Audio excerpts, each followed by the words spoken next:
Kamara tiniyak na gagawin ng lahat para mapanagot ang mga nasa likod ng pamamaril sa isang opisyal ng mapapangkapulungan nitong linggo. May report si Mela Lesmoras.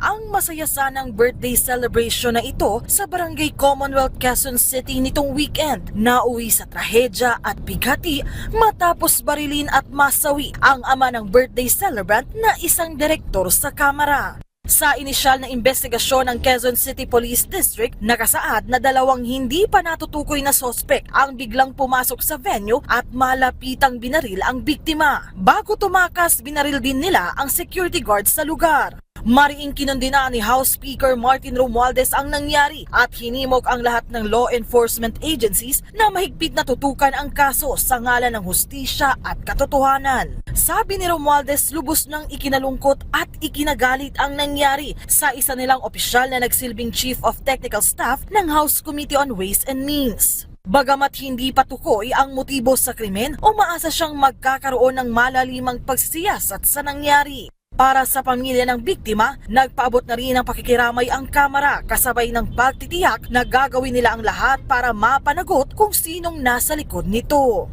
Maging ang pamunuan ng House Committee on Ways and Means, lubos ding ikinalungkot ang nangyari.